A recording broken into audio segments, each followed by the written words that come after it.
Unatoč pandemiji i ove godine održano Šokačko sjelo. Od 6. do 16. veljače riječ je o najstarijoj i najvećoj manifestaciji tradicijske kulture županjskog kraja. Ovogodišnje Šokačko sjelo bilo je veliki izazov za organizatore. Budući da znamo da je pandemija tu prisutna kod nas, kako napraviti sjelo da ne napravimo prekid, jer se radi o 54. znači već dosta godina traje i da ne bi bilo prekida. Evo, pronašli smo načina da sve to ne zaustavimo, odnosno da traje svih 11 dana i da su gotovo svi sadržaji koji su i prije bili u redovitim uvjetima održani, da se i ove godine, ali na jedan drugi način.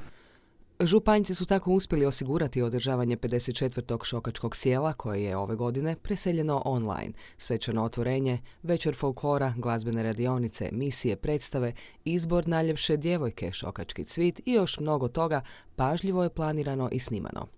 Znači, snimalo se segmentarno po uvjetima koji su navedeni, spajalo u određene cjeline i to se pušta putem različitih medija.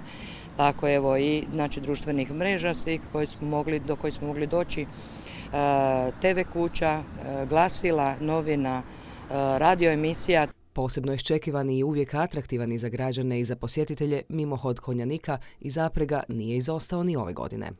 Ali opet na jedan drugačiji način za poštivanje svih onih mjera i ne pozivajući domaćine, običaj bio najave sjela, proći Županjom, ulicama grada Županje, najaviti sjelo i stajati kod određenih domaćina koji su ih posluživali sa delicijama, znači i pićem i tako pozdravljali domaćine, odnosno zaustavljali. Ove godine su samo prodefilirali ulicama grada i to je išlo uživo. Sve ostalo snimljeno je ranije i emitirano kroz gotovo sve dostupne medijske platforme, no rekli bi svako zlo za neko dobro, jer upravo je ovogodišnje Šokačko sjelo zbog svog online izdanja doprlo do velikog broja ljudi. Tako i sad se pokazalo da smo u ove godine sjelu najviše poradili na promociji sjela. Jer sve ovo, svi ovi uraci i sva ova događanja koje smo na ovaj način prezentirali su došli do velikog broja gledatelja, odnosno slušatelja. Županjskoj manifestaciji Šokačko sjelo tako je zahvaljujući odličnoj organizaciji osiguran kontinuitet održavanja.